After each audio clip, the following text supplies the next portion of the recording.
Assalamualaikum warahmatullahi wabarakatuh.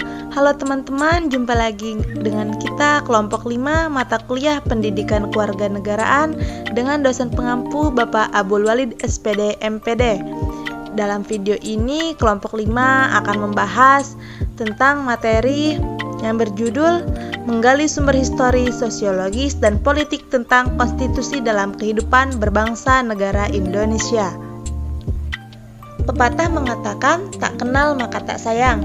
Jadi sebelum kita masuki materi kita, baiknya kita perkenalan terlebih dahulu dengan anggota kelompok 5 yang terdiri dari Miftahul Kulutski dengan NIM 2012101223, Heri Irawan dengan NIM 2012101143, Ana Anissa Salama dengan NIM 2012101142, Ajeng Sofia Nurlaila dengan NIM 2012101109, Enggar Trianti dengan NIM 2012101132, Serli Nurfaidillah Fitrianti dengan NIM 2012101124, dan Mardiatul Misnah dengan NIM 2012101114. Selanjutnya pembahasan materi yang akan dipaparkan oleh anggota kelompok 5. Mari kita simak.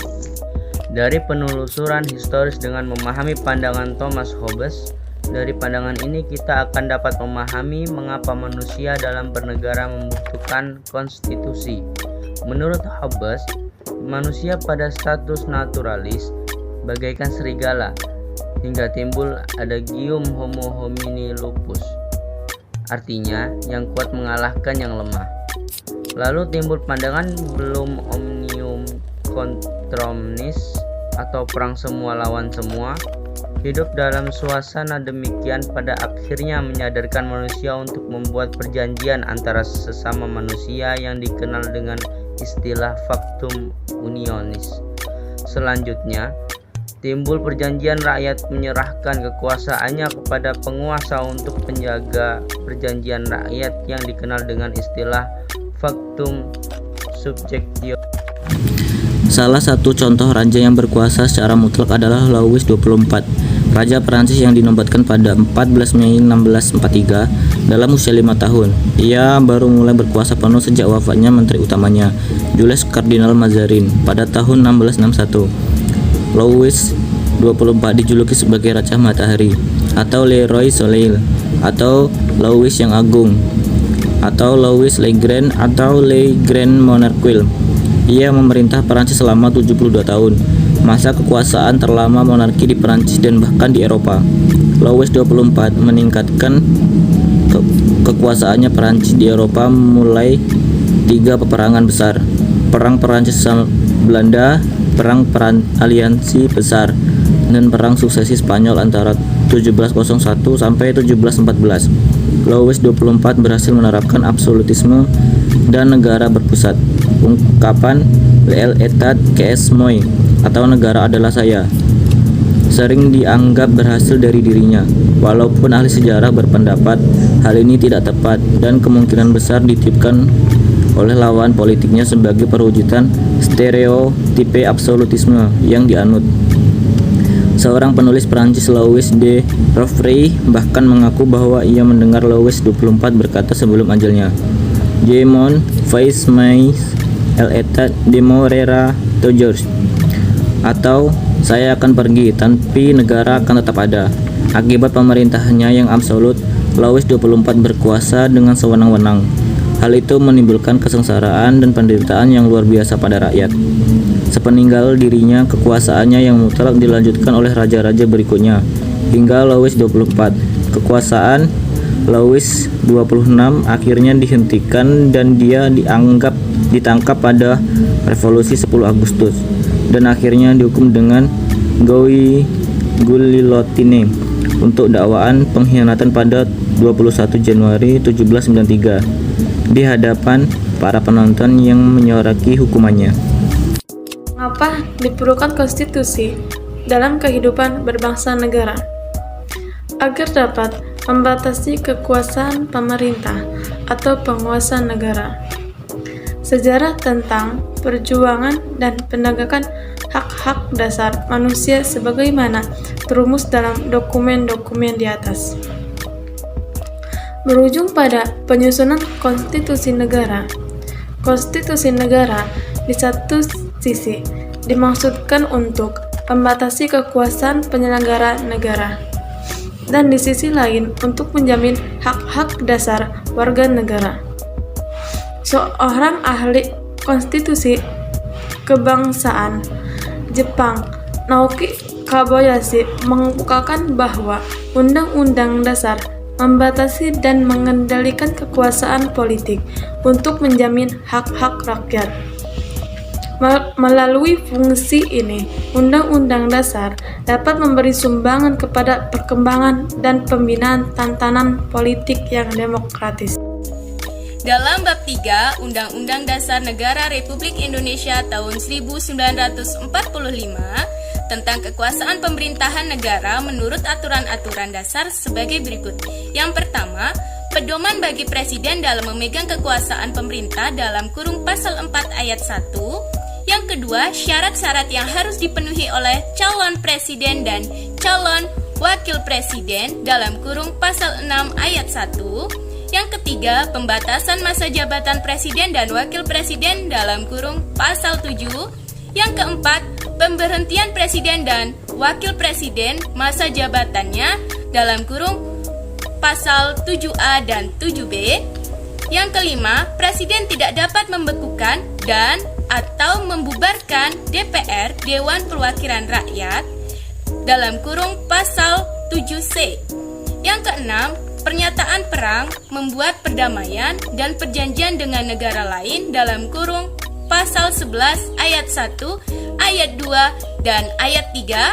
Yang ketujuh, menyatakan keadaan bahaya dalam kurung pasal 12. Yang kedelapan, mengangkat dan menerima duta negara lain dalam kurung pasal 13 ayat 1, ayat 2, dan ayat 3. Kesembilan, memberikan gransi dan rehabilitasi dalam kurung pasal 14 ayat 1. Yang ke-10, pemberian amnesti dan abolisi dalam kurung pasal 14 ayat 2. Nomor 11, pemberian gelar, tanda jasa dan lain-lain tanda kehormatan dalam kurung pasal 15. Nomor 12, pembentukan Dewan Pertimbangan dalam kurung pasal 16. Semua pasal tersebut berisi aturan dasar yang mengatur kekuasaan presiden, baik sebagai kepala negara maupun kepala pemerintahan. Sebagai kepala negara, presiden adalah simbol resmi negara Indonesia di dunia sebagai kepala pemerintahan. Presiden dibantu oleh wakil presiden dan menteri-menteri dalam kabinet, memegang kekuasaan eksekutif untuk melaksanakan tugas-tugas pemerintah sehari-hari. Aturan-aturan dasar dalam UUD NRI 1945 tersebut merupakan bukti adanya pembatasan kekuasaan pemerintahan di Indonesia. Tidak dapat kita bayangkan bagaimana jadinya jika kekuasaan pemerintahan tidak dibatasi. Tentu saja penguasa akan memerintah dengan sewenang-wenang. Inilah alasan mengapa diperlukan konstitusi dalam kehidupan berbangsa negara Indonesia, yakni untuk membatasi kekuasaan pemerintah agar tidak memerintah dengan sewenang-wenang.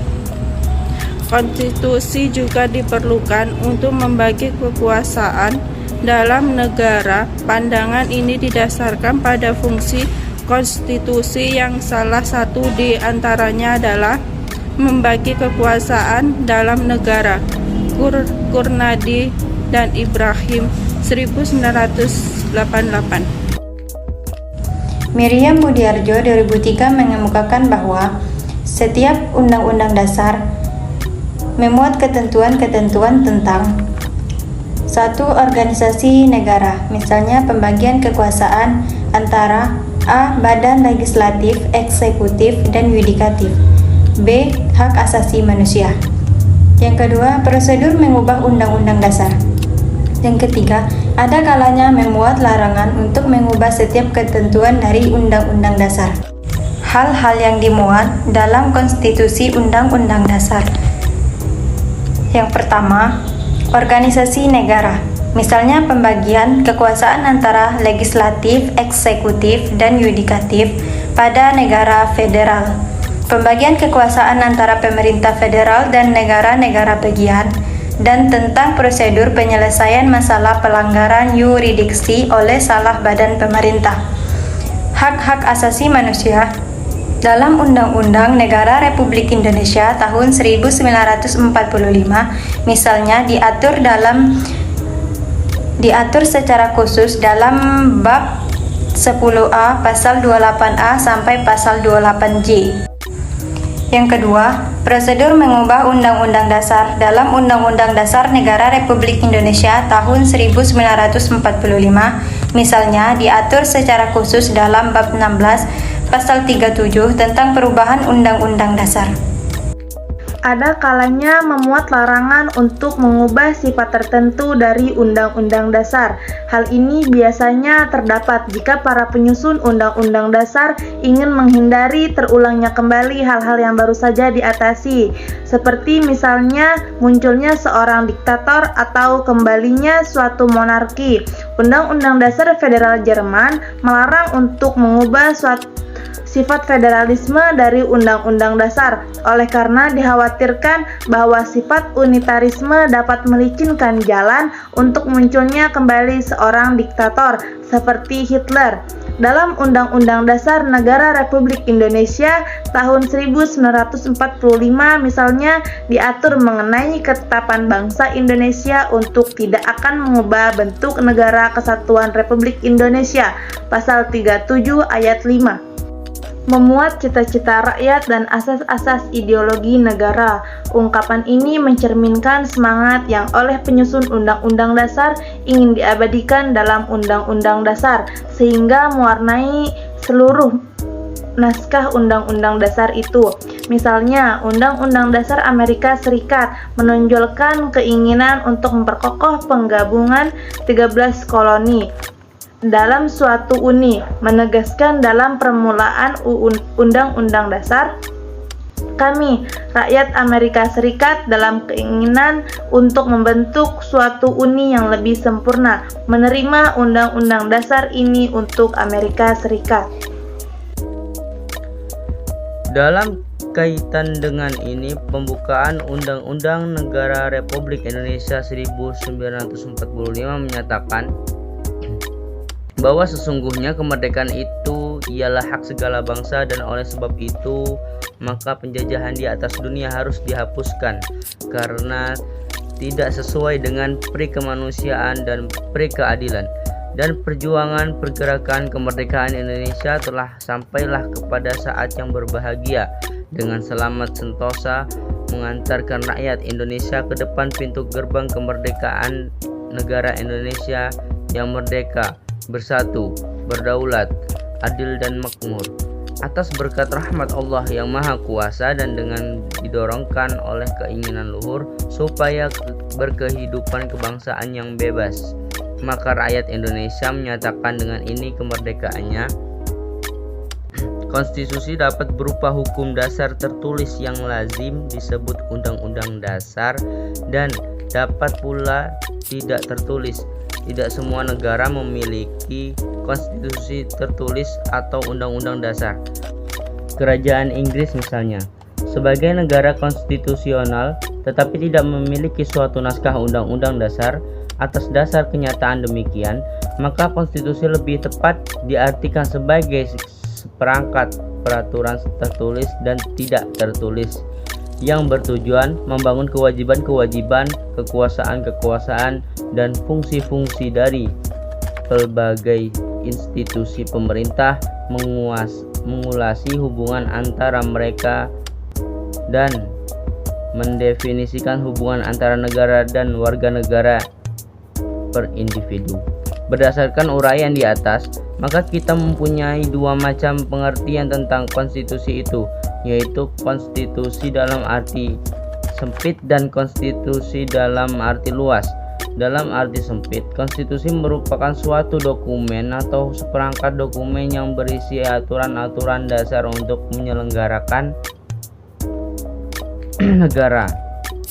Dalam arti luas, konstitusi merupakan peraturan baik tertulis maupun tidak tertulis yang menentukan bagaimana lembaga negara dibentuk dan dijalankan.